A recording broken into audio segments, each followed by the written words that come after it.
Bonjour à tous, vous écoutez le premier podcast en français réalisé par Experiment Nation. Experiment Nation, c'est une communauté de conversion rate optimization manager, product manager et data analystes passionnés. Ce sont des professionnels en provenance du monde entier qui se réunissent pour parler des sujets d'expérimentation, A/B testing, test and learn. Aujourd'hui, Mathieu et moi-même allons échanger sur un sujet qui fait parfois polémique lorsqu'on parle d'expérimentation, le ROI. Voilà, donc on va essayer de vous dire, de vous expliquer, de parler de comment on peut mesurer le ROI de son programme d'expérimentation. Mathieu, je te laisse te présenter. Oui, bonjour Marion, merci. Je m'appelle Mathieu Fauveau, ça fait à peu près 7 ans que je fais de l'expérimentation en agence, chez Decathlon en tant que leader CRO et puis aujourd'hui en tant qu'indépendant. Mon job c'est d'accompagner des équipes pour construire des équipes CRO, des pôles CRO et de faire en sorte qu'ils puissent se déployer et être complètement autonomes. Voilà, donc je travaille avec des marques comme le PMU, La Poste, la Maïf ou Kiabi en ce moment. Voilà, c'est quelque chose qui me fait plaisir. Ok, super. Donc c'est très intéressant parce qu'on t'a, toi qui travaille en freelance chez différents annonceurs. En ce qui me concerne, je suis responsable CRO depuis 6 ans. J'ai commencé au sein de l'équipe e-commerce de la Maison du Whisky, un distributeur de spiritueux. Et je travaille depuis 2 ans chez Sage, un éditeur logiciel SaaS. Donc deux industries sans grands points communs, mais qui ont des défis très différents, notamment de passer de la vente en B2B en abonnement au retail. Et voilà, j'espère que mon expérience va pouvoir aussi vous apporter. Donc si avant de rentrer un petit peu dans le vif du sujet, simplement pour vous poser le contexte de pourquoi est-ce qu'on a choisi ce sujet-là. En fait, on s'est rendu compte, moi je me suis rendu compte, en tout cas dans mon expérience professionnelle, qu'il y avait des enjeux business, il y a toujours des enjeux business, hein, dans une entreprise, c'est un petit peu la base, mais qui parfois vont créer une forme de pression dans les équipes, dans les départements. Alors chez les sales, c'est connu, au marketing, c'est connu, mais ça impacte tous les départements et le département CRO aussi. Et ça empêche parfois d'avoir la vision qu'on voudrait avoir, le mindset de l'expérimentation, c'est de tester, c'est de vivre des échecs, c'est d'apprendre plus sur le consommateur. C'est un process qui est long, qui prend du temps, qui est chronophage, qui coûte de l'argent. Et il faut souvent justifier son rôle, son travail, ses efforts, les présenter, montrer en quoi on apporte de la valeur à l'entreprise. Et ça, c'est pas toujours évident. Est-ce que tu partages mon avis, Mathieu? Complètement, c'est une problématique qui est récurrente dans beaucoup d'équipes avec lesquelles j'avance. Il y a vraiment une forme de plafond de verre, c'est-à-dire que souvent la direction a investi dans un outil de testing, un outil analytics, des outils du X analytics, etc. Donc ça fait beaucoup d'argent, des fois sur des profils. Et le truc que tout le monde attend, c'est combien on a gagné en conversion, combien de chiffres d'affaires, combien d'euros, etc. Et c'est une vision en fait qui est hyper réductrice et qui laisse penser que le CRO, comme on dit, c'est de l'optimisation du taux de conversion, ça se limite à ça. C'est un peu dommage. Et cette vision un peu étriquée, finalement, elle empêche aussi l'équipe de grandir, je pense, très sereinement et surtout sur des bonnes bases. C'est vraiment très compliqué. On a bien souvent en fait cette direction qui veut lancer un maximum de tests en se disant plus on teste, plus on a de chances de gagner, plus on a de chances de gagner, c'est de faire de l'argent, etc. Et du coup, ces équipes ont très peu le temps de faire de la recherche, de bien préparer les tests, de faire aussi des bonnes analyses avec vraiment des choses très complètes, etc. Et donc, on n'est plus du tout dans une approche d'expérimentation où on teste des choses, enfin, on expérimente pour apprendre, mais voilà, on essaye de remplir juste un objectif de faire du chiffre. C'est vraiment très limité, trop limité. Un exemple très simple, on peut gagner autant d'argent à faire de la validation, c'est-à-dire à déployer de manière contrôlée des nouvelles features, des évolutions de site, etc., se rendre compte qu'une évolution, par exemple, fait perdre, je sais pas, 3, 4, 5% sur le parcours principal, bah, c'est peut-être 1, 2, 3, 5 millions d'euros qui sont économisés, qui sont sécurisés, et ça, c'est peut-être plus rentable finalement qu'une optimisation sur un ajout au panier ou autre chose. Et ça, souvent, on l'a pas en tête. Donc c'est un peu dommage, et je pense que il faut pouvoir remettre les bases et avancer dans une meilleure direction, en tout cas pour ce programme, quoi. Tout à fait d'accord. Il ne faut pas voir uniquement le CRO comme une façon de gagner de l'argent, ça peut aussi nous en faire économiser parfois C'est ça. Et aussi apprendre. et apprendre. On va voir par la suite tous les KPI qu'on devrait regarder. En tout cas, aujourd'hui, pour commencer, enfin, je pense que ce qu'on nous demande, moi, ce qu'on me demande chez Sage, de reporter en termes de KPI, c'est les KPI assez basiques que tout le monde connaît, le nombre de sessions, les ventes, les leads, le panier moyen. On suit des taux de conversion e-commerce et aussi ceux des leads entrants. Nous, chez Sage, on est éditeur de logiciels, donc on propose des tests gratuits de nos logiciels pendant 30 jours. Ça va être la demande de tests, va être un KPI très important pour nous, mais aussi le nombre de chats générés, le nombre d'appels entrants, les documents téléchargés, les inscriptions à des démos, etc. On mesure le coût du programme CRO sur une base annuelle, bien évidemment. Mais je sais que tout ça, c'est assez limité par rapport aux bénéfices de notre travail et tu as commencé à en parler, Mathieu. Qu'est-ce que tu vois comme autre KPI? Qu'est-ce qui fait que pour toi, tout ce que j'ai énoncé jusque-là est peut-être pas suffisant? Euh, alors, il y a deux choses. Enfin, la première, il y a un point qui est important, c'est peut-être cette notion de chiffre d'affaires ou de ce qu'on va être capable de prédire ou penser sur je sais pas, un taux de conversion qui pourrait s'améliorer sur les 12 prochains mois, l'année, etc. En fait, cette prédiction d'un point de vue statistique, elle n'a pas de sens. Ce que vous allez faire comme performance pendant une période de test, on ne sait pas si réellement on va la refaire la semaine suivante, le mois prochain, dans 3 mois, etc. Simplement parce que les stratégies d'acquisition, elles vont évoluer dans le temps, les offres commerciales. Si on est confiné, déconfiné, typiquement, il y a le site aussi qui va évoluer. Quelque chose qui fonctionne très bien à un moment donné, si vous faites une évolution à côté, peut-être que ça va minimiser cet impact positif. Des fois, ça peut être l'inverse. Globalement, ce qu'on peut dire, c'est que on est sûr de la performance d'une évolution pendant la période de test. On va pouvoir mettre un élément en production. Derrière, est-ce qu'on va avoir cette valeur pendant les 12 mois qui vont suivre? C'est impossible de le prédire. Et ça, je trouve que c'est un petit peu mensonger quand on fait ces prédictions à 12 mois. Je conseille pas de le faire. Et même si aujourd'hui c'est très compliqué pour beaucoup d'équipes, les directeurs marketing, etc., de se dire, bah tiens, moi je veux ce chiffre, je veux savoir combien je vais gagner en plus sur les 12 mois à venir, ben ça serait mensonger de donner un chiffre, 1 million, 10 millions d'euros, etc. Ça veut pas dire grand-chose. Et il y a peut-être un point à retenir, c'est on a déployé quelque chose qui est meilleur que ce qu'il y avait avant en production. C'est peut-être ça à retenir, c'est on a fait une action, un déploiement qui est meilleur. Après la valeur, que ça soit plus 2, plus 5, plus 15, je pense qu'on peut la préciser pendant la période de test, mais pas essayer de prédire ce qu'on va gagner sur les 12 mois à venir. C'est la première chose. Et d'une manière générale, je conseille aux équipes de ne pas suivre ces notions un peu de chiffre d'affaires, mais de prendre un peu plus de recul par rapport à l'ensemble de l'équipe et des projets, et d'essayer de mesurer un peu l'efficacité et l'efficience de l'équipe. Globalement, par exemple, pour une équipe qui serait peu mature, qui démarrait à l'expérimentation, ce que je conseillerais, c'est pas de regarder le nombre de tests qu'on lancerait finalement à la semaine, au mois, etc. Il vaut mieux lancer un test par mois, voire même tous les 2 mois, donc avoir un rythme très très lent.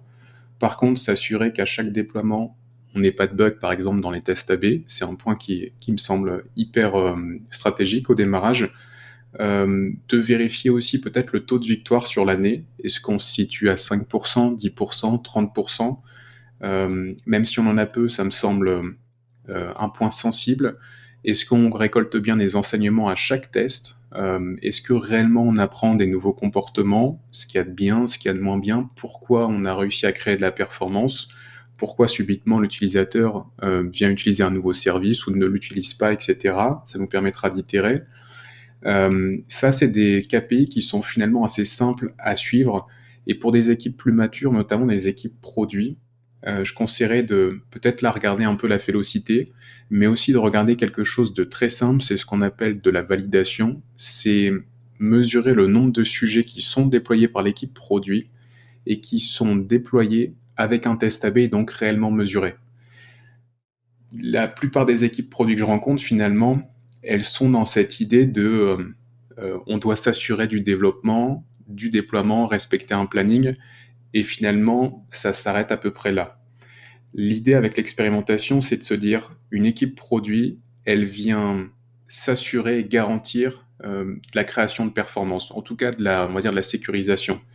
La phase de déploiement, ça devient une phase intermédiaire, et la seule chose qui conditionne un déploiement réel, c'est est-ce que cette nouvelle feature ou cette évolution, finalement, est-ce qu'elle génère de la performance ou pas? Quand on a ces indicateurs-là, ça permet de se dire que les équipes, toutes les personnes qui sont suivies avec ces indicateurs, finalement, vont produire peut-être moins de choses, mais par contre, pour sûr, ce seront des choses qui vont produire de la valeur.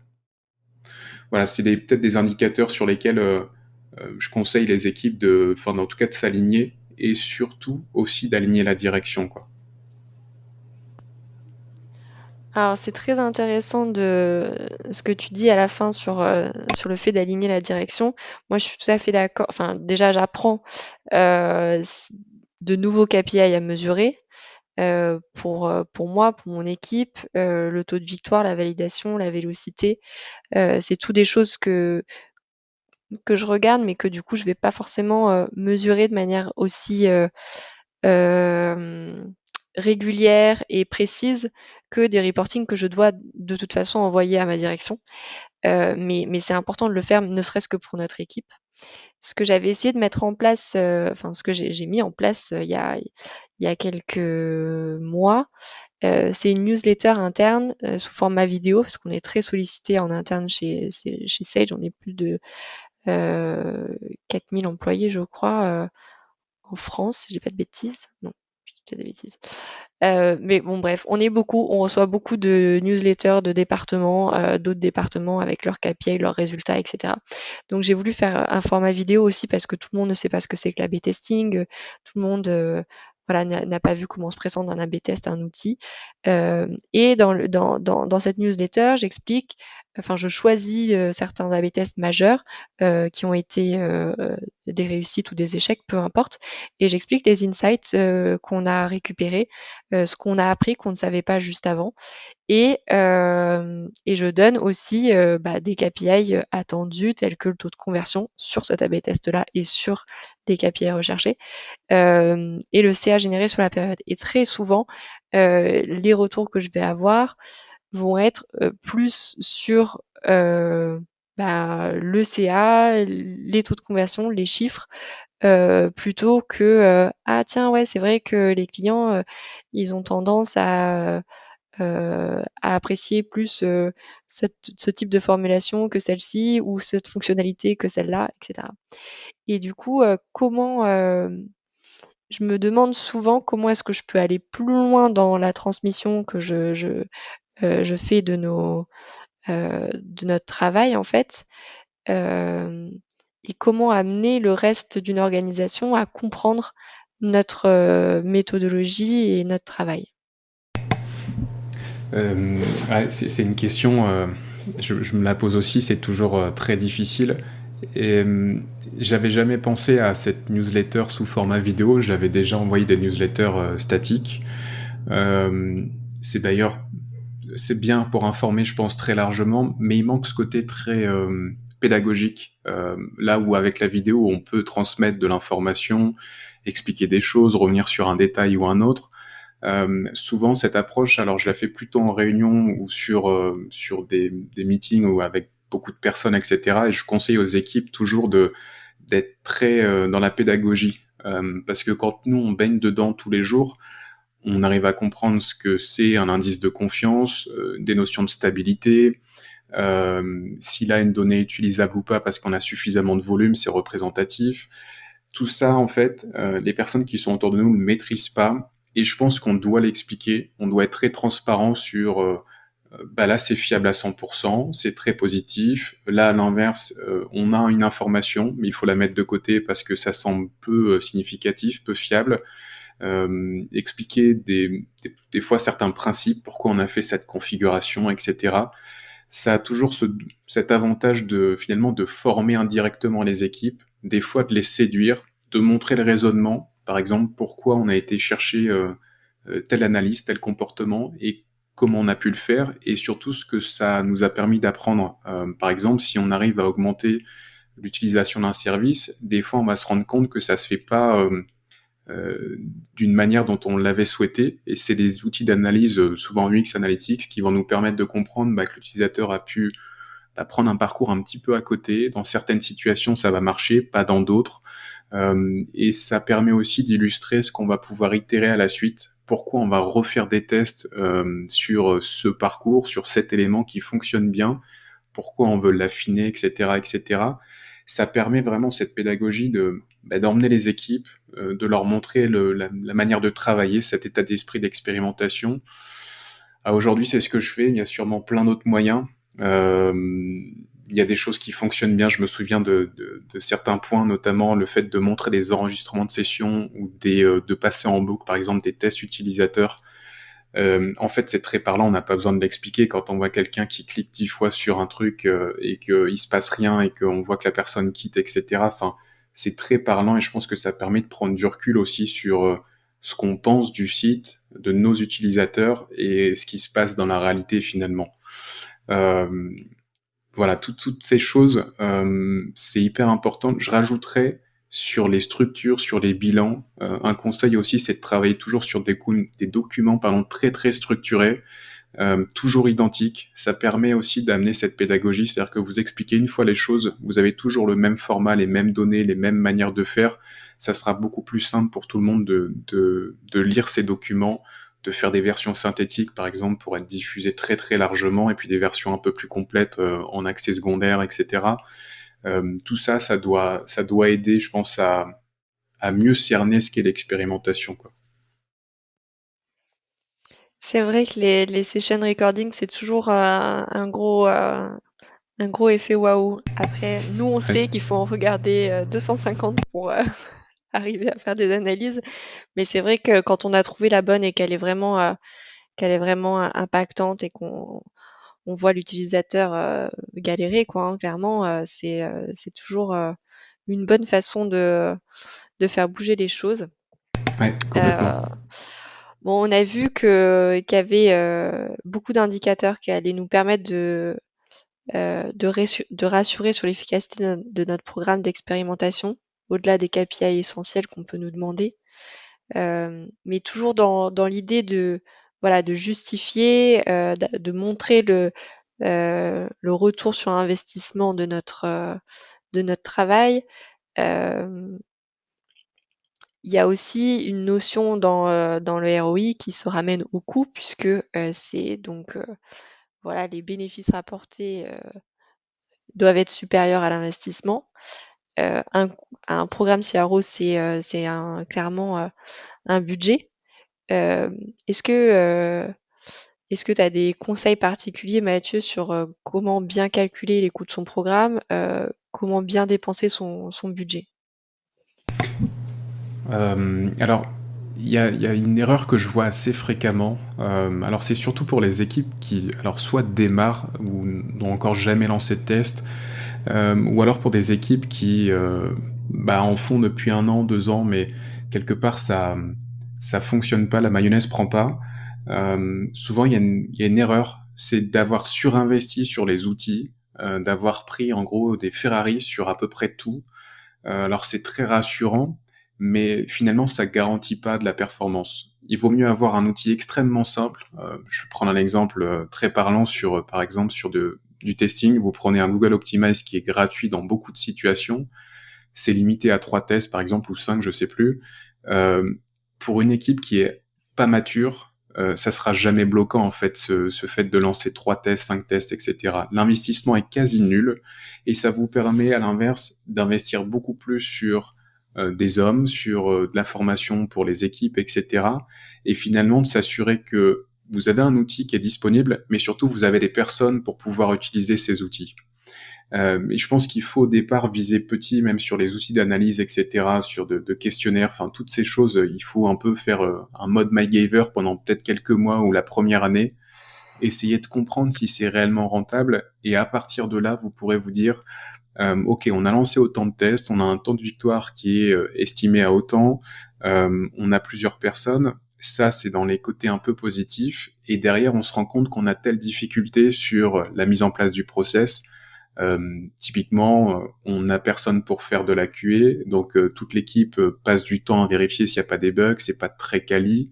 On n'a personne sur la partie UX, sur de la vraie recherche.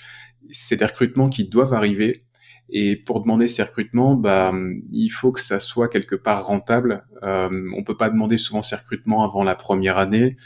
Donc voilà, c'est toujours à travailler dans le bon sens, et je conseille vraiment aux équipes de peut-être viser petit sur toute cette partie outillage, de se débrouiller avec la partie humaine, etc., de faire un peu ce mode MacGyver, et puis d'évoluer très sereinement, sans se donner sans se mettre aussi de pression sur le nombre de tests qu'on doit absolument lancer. Encore une fois, il vaut mieux lancer 4 tests très tranquillement sur une année, mais faire 4 choses très construites, très cadrées. Je pense que tout ça, ça participe à la compréhension de la valeur que ça peut générer. Je sais pas ce que t'en penses, si Ouais, t'as déjà eu. ouais, je suis tout à fait d'accord. C'est vrai que je pensais aussi, enfin, pour avoir essayé pas mal d'outils, souvent l'outil en lui-même, la location, j'avais presque envie de dire, de l'outil à l'année, est pas forcément excessive parce que quand on commence à avoir euh, euh, des besoins CRO, c'est qu'on a un gros site e-commerce, qu'on a déjà des budgets qui sont beaucoup plus conséquents même dans le SEO, etc. Donc on a un petit peu tous en tête les coûts d'un outil et bon, c'est pas quelque chose de complètement effrayant. Mais par contre, l'accompagnement qui est vendu avec l'outil est souvent assez cher. Et parfois, bah, du coup, d'un côté, oui, c'est sûr, parce que d'un point de vue humain, pour eux, ça leur coûte beaucoup plus que de nous prêter un outil ou de nous louer un outil. Mais d'un côté, c'est aussi le premier truc que, en tant qu'entreprise, on va nous demander de cutter. C'est-à-dire nous dire: «Bon, bah, voilà, maintenant tu as ton outil, tu te débrouilles, toute seule». Et j'ai commencé, le CRO sans grosse formation, plutôt avec, des livres, un peu de e-learning sur internet, mais déjà des formations, en 2016, il y en avait pas beaucoup, spécifiquement sur le CRO. Donc si en plus on m'avait cuté l'accompagnement, ça aurait été très compliqué. Et Ouais. c'est au contraire avec les outils avec lesquels je travaillais que je suis montée en compétences, parce que aussi ça n'avait pas l'ampleur que ça a aujourd'hui. En 2016, ABTST avait eu beaucoup de temps pour, ses clients. Aujourd'hui, c'est devenu, enfin, une très grosse entreprise. Ils ont aussi du temps pour, leurs clients, mais c'est forcément, bah, pas les mêmes coûts que quand ils ont commencé et c'était une toute petite structure. Heu, voilà, en tout cas ce que je peux dire sur mon expérience sur les coûts d'outils versus, bah, budget global pour le CRO. Ouais. Hem, Je peux rajouter une chose oui, d'ailleurs par rapport à ça. Euh, une vision en tout cas sur la partie expérimentation, sur les outils. Euh, j'ai eu quelques fois des clients qui étaient frustrés entre le moment où ils se sont dit tiens on va prendre cet outil et puis ce qu'ils ont récolté au bout d'un an, etc. Souvent c'est déceptif, mais ce qu'il faut bien comprendre, c'est que je pense encore une fois qu'un outil de test AB, c'est le meilleur moyen de vérifier la qualité de ce qui est produit dans les équipes, et donc de s'assurer que tout ce qu'on déploie, ça crée de la valeur. Mais ça, c'est vrai, ça a du sens seulement si on maîtrise déjà le process au global, mais aussi toute cette partie statistique. Et bien souvent, je vois beaucoup d'équipes qui lancent des tests sur quelques jours, des fois un week-end, ou sur un trafic insuffisant, ou simplement avec un mauvais KPI. Et c'est qu'une suite de détails, mais finalement, ça rend cet outil qui est normalement avec une approche scientifique extrêmement carrée, etc., à un outil qui devient complètement aléatoire, qui nous laisse penser que on prend des bonnes décisions et finalement, ça devient extrêmement dangereux. Finalement, avec les équipes avec lesquelles j'avance, quand on reprend des anciens bilans, etc., souvent on se rend compte que bah tiens, il y a un test qui a été fait, il y a eu 100 conversions ou sur une durée très courte, etc. Et ça remet en question pas mal de croyances qui étaient dans les équipes sur tiens, on a testé un jour cette chose, ça il faut pas le faire parce que on a eu tel test. Et bah ça c'est un peu frustrant. Et on se rend compte que bah, pendant 2 ans, en fait, on a tous cru que il fallait pas faire ça, alors que bah, il y a aucune donnée qui réellement viendrait appuyer cette conviction, cette idée ou cette croyance, quoi. Donc, c'est encore une fois, c'est un bon outil. Et je pense qu'il vaut mieux vraiment investir sur les hommes, sur le fait de bien utiliser un outil qui est extrêmement simple avant de monter sur des outils un peu plus costauds, puis de passer sur du test côté serveur, etc., etc. Faut vraiment y aller étape par étape, quoi. Tout à fait d'accord.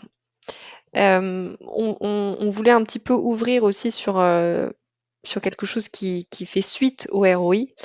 On s'en est parlé un petit peu avec Mathieu. On s'est dit: «Est-ce qu'on en parle tout de suite? Est-ce que ça fait l'objet d'un autre podcast?» En tout cas, on va ouvrir, là-dessus.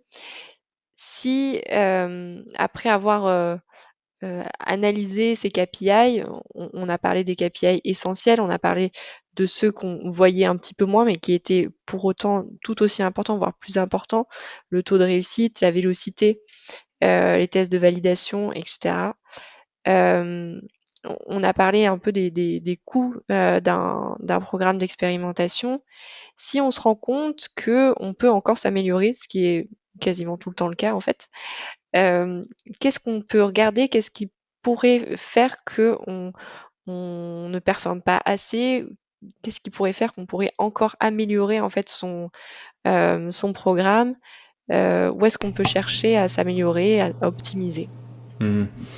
Ouais, pour les CRO managers, il y a des petites choses qui peuvent mettre la puce à l'oreille sur des axes à travailler.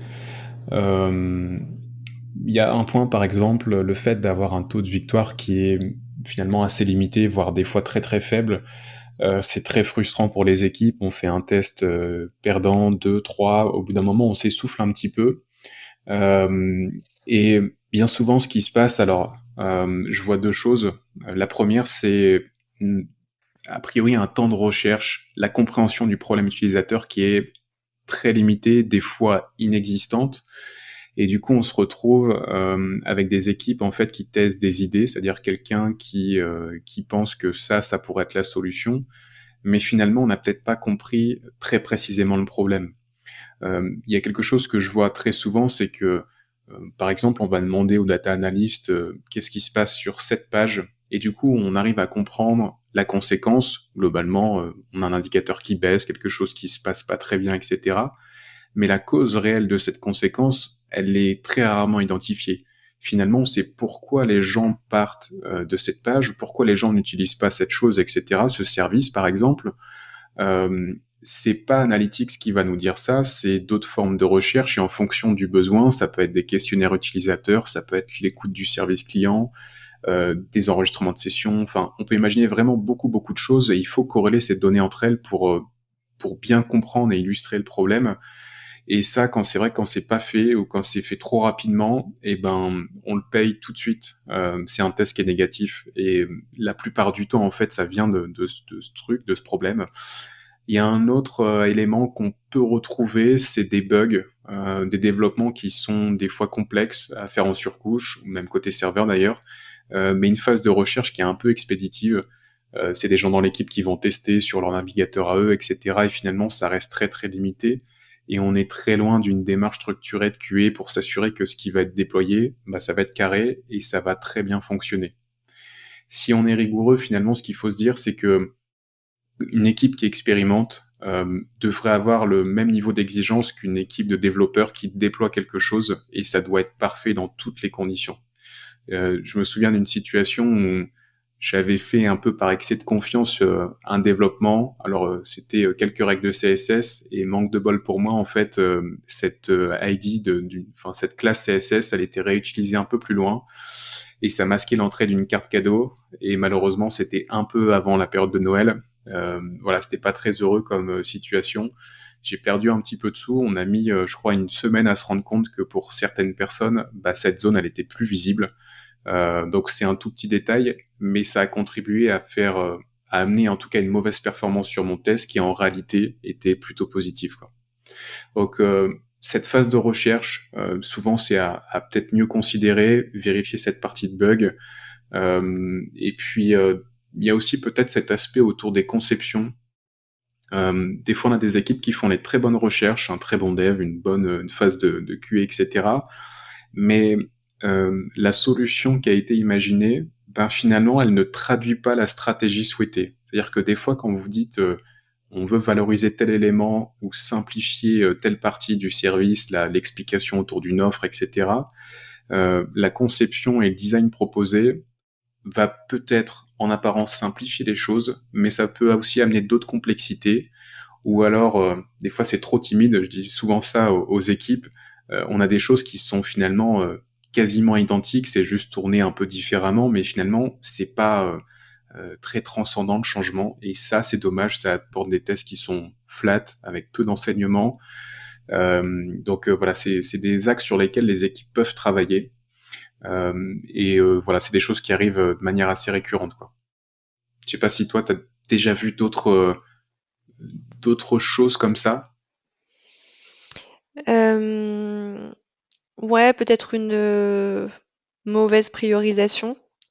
Et on en revient, ça fait perdre un petit peu de temps.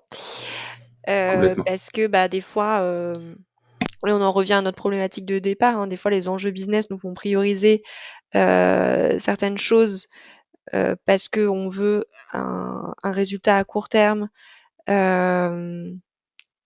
Et c'est à défaut d'autres, pour moi, d'autres AB qui auraient pas forcément été, qui auraient été plus importants, qui auraient déclenché des choses sur le long terme et qui auraient permis d'améliorer la performance peut-être sur l'année, et pas sur, le mois qui suit, en fait. De manière générale, je pense que ce qu'on voulait, hem, ce à quoi on voulait répondre à travers ce podcast, c'était de dire, Heu, dans tous les départements, dans toutes les entreprises, il y a des enjeux business à suivre, c'est pour ça qu'on est là. Mais on fait partie quand même, de ceux qui, s'ancrent dans un programme d'expérimentation et qui du coup demande, du temps, le droit à l'échec, hem, de pas être uniquement centré sur, des résultats et des chiffres, qui a un coût. Tout ça, il faut savoir le faire remonter, il faut savoir en parler, heu, à tous les étages de l'entreprise, j'ai envie de dire, aux directeurs, à ses managers. Normalement, ceux-là l'ont à peu près compris puisqu'ils vous ont recruté, mais ça peut être parfois au-dessus et bien au-dessus. Et si, tout le Complètement. mindset a été compris, et c'est ça qui va faire que vous allez avoir un bon retour sur investissement. C'est ça, Ouais. en gros. C'est ça, c'est complètement. C'est euh, si finalement je complète un tout petit peu, mais vous mettez pas une pression dingue à lancer une quantité phénoménale de tests. Prenez du temps pour bien faire les choses. Ça prend du temps, surtout au démarrage, je pense, de bien travailler les expérimentations, euh, de tout vérifier. Enfin voilà, d'avoir cette nouvelle habitude de travail. Et quand ça fonctionne bien sur un petit groupe de personnes, là, on peut commencer à étendre un peu cette méthode de travail à l'ensemble des équipes, à investir un peu plus sur du renfort humain, sur des outils, etc. Et vous aurez cette notion de ROI. Mais prenez votre temps et surtout expliquez bien ce que doit réellement apporter l'expérimentation. Oui, ça génère de l'argent, ou ça permet d'en sécuriser, mais pas que, ça apporte aussi beaucoup d'autres bénéfices et ça me semble essentiel de vraiment partir sur des bases saines pour pouvoir évoluer et surtout évoluer sur une très longue durée, quoi.